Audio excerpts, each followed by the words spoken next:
A manchete é: Moro pode anunciar sua candidatura à presidência em breve, muito em breve. E se isso acontecer, o campo da terceira via fica ainda mais embolado.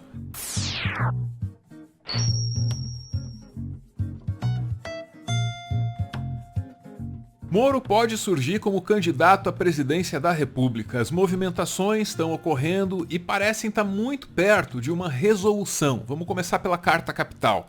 Moro se decide nesta semana sobre candidatura à presidência, diz o Podemos. E bora pro texto. Como informou Carta Capital, o ex-ministro da Justiça de Jair Bolsonaro decidiu se filiar ao Podemos. A cerimônia de ingresso no partido deve ocorrer em novembro, em Brasília. A tendência é de que o evento aconteça no dia 10. Pois é, a situação dele é muito parecida com a do próprio Bolsonaro, né? Espera-se que sejam candidatos. E, antes de serem candidatos, eles precisam definir em qual partido eles vão estar, porque senão não podem concorrer à eleição. No caso do Moro, a gente ouviu ali o nome do Podemos, mas não é só o Podemos não. Olha lá.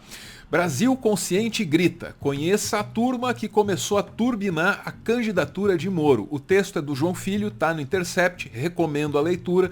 Se você nunca ouviu falar ali em Brasil Consciente ou grita, tudo bem, fica tranquilo, a gente já chega lá. Por hora, o nosso interesse é saber em qual partido o Moro vai estar. A gente tinha ouvido falar em Podemos, então vamos seguir adiante. O União Brasil, o novo partido criado pela fusão do PSL com o Democratas, tem trabalhado ativamente nos bastidores para lançar Moro como seu candidato.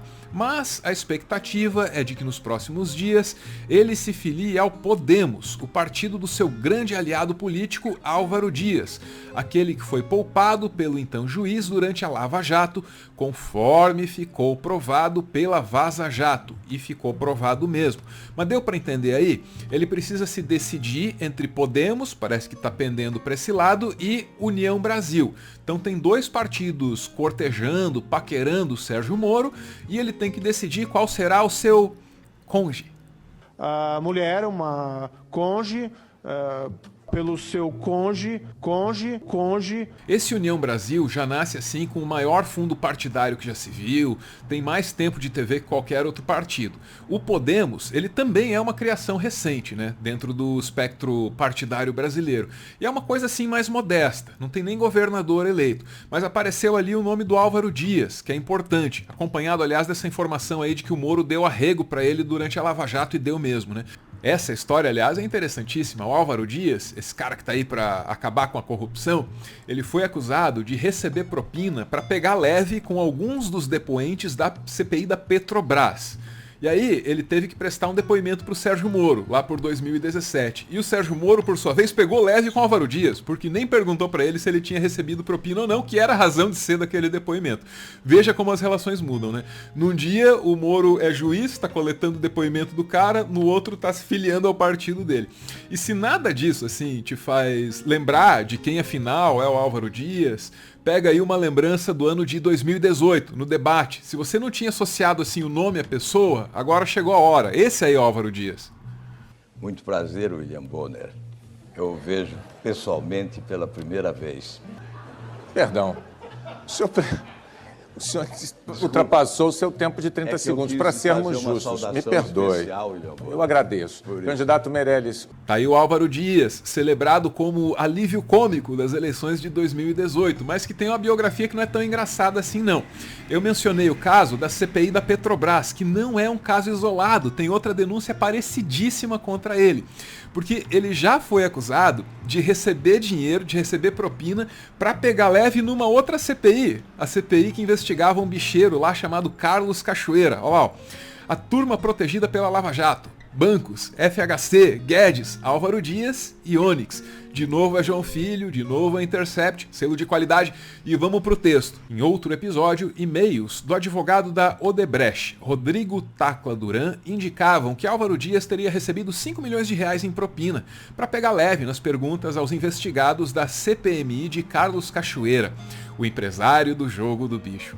Duas CPIs, duas atuações suspeitas, mas esses são os escândalos assim meio esquecidos na história do Álvaro Dias.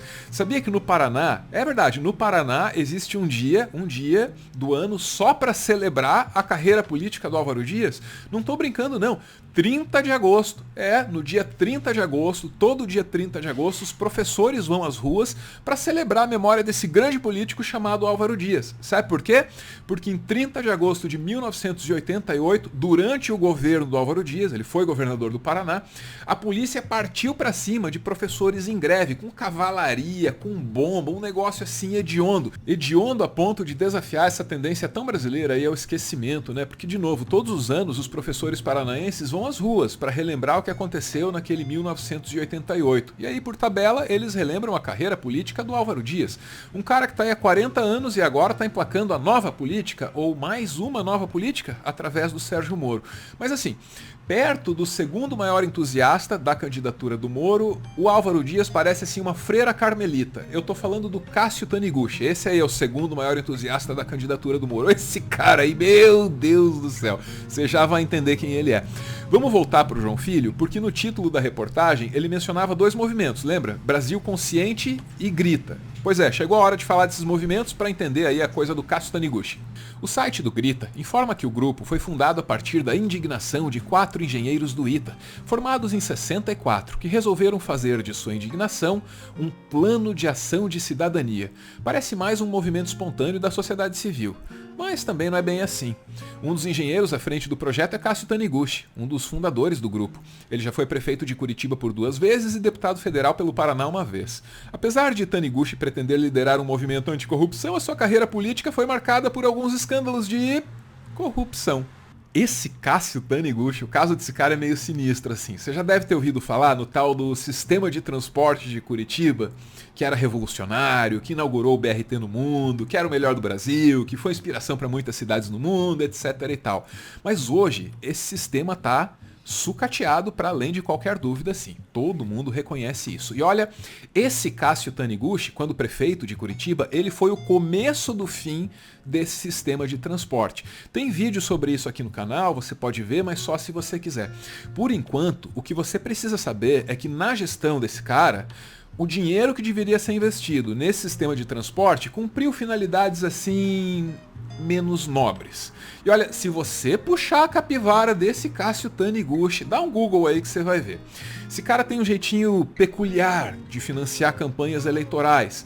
Tão peculiar que ele chegou a ser condenado, ficou 8 anos inelegível.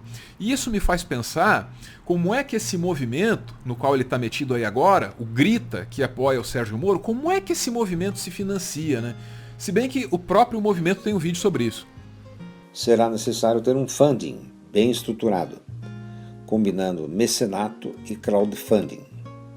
No caso de crowdfunding, estuda-se a possibilidade de doações ter algum tipo de contrapartida, como, por exemplo, acesso aos estudos produzidos pelo think tank. A ONG, entrando em operação, o que ela produziria? O item mais precioso serão eleitores conscientes de que o voto é uma arma. E mais do que isso, irão fazer pontaria nos candidatos que de fato os representem. Por eleitores conscientes, eu acho que a gente pode compreender eleitores do Sérgio, eleitores que podem contar não apenas com o Grita, mas com outro movimento que tinha sido mencionado lá na manchete. Como é que era o nome? Brasil Consciente. Brasil Consciente. Esse Brasil Consciente mantém um site aí que se chama Fazendo a Coisa Certa. E nesse site eles nem disfarçam, hein? Olha lá, ó a carona do Moro. Junte-se a nós nesse espaço inspirado nas palavras do doutor Sérgio Moro. Faça a coisa certa pelos motivos certos, do jeito certo. Aqui você encontrará conteúdo sobre a agenda anticorrupção e anti-impunidade. Motivação para agir e pessoas que não desistem de lutar por um Brasil onde a lei seja igual para todos. Igual para quase todos, né? Para pensar em quem tá liderando o movimento Grita, que tá associado a esse outro aí, né? Pô, uma curiosidade, em seu site o movimento Grita diz que só aceitará políticos ficha limpa.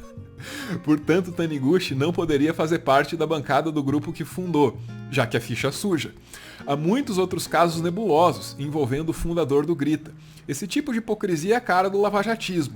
Percebam que até aqui, todos os nomes envolvidos na campanha para alavancar a candidatura de Moro são paranaenses como ele. A República de Curitiba vive. E vive mesmo, né? Os integrantes da Lava Jato, que andaram aí meio discretos nos últimos tempos, eles estão saindo da toca para falar da candidatura do Sérgio. Tá aí o Carlos Fernandes dos Santos Lima, no UOL. Se uma pessoa, pelo seu trabalho, ela tem o ônus de ser criticada, ela também tem o bônus de usar o seu trabalho para ser candidato a presidente da República. Eu já disse isso aqui, mas vá lá. Não tem como acabar com a corrupção. Corrupção é louça suja. O melhor que a gente pode fazer é fazer um esforço para não sujar louça demais. E claro, ter tudo que a gente precisa sempre à mão para lavar a louça que for necessário lavar. E olha, levando essa analogia um pouquinho mais adiante, eu ousaria te dizer que o que a Lava Jato fez foi deixar o Brasil sem comer para acabar com a louça suja. Eles se gabam de acabar com a corrupção do PT, etc e tal, mas não falam nada sobre como eles acabaram com a economia desse país. E olha, desde 2015 já pipocam estudos mostrando o que esses caras fizeram, meio que sem querer querendo. A verdade mesmo é que o Brasil tem um problema muito maior com o uso safado, com o uso picareta, com o uso hipócrita do discurso anticorrupção que com a corrupção em si. Falou em acabar com a corrupção e já sei que é mais corrupto que a média. Para continuar fazendo conteúdo e quem sabe expandir o projeto, o Meteoro depende de contribuições. A chave Pix do canal é essa aí, pixmeteoro@gmail.com. Você pode ajudar, mas claro, só se você quiser. Muito obrigada por ver esse vídeo até o final.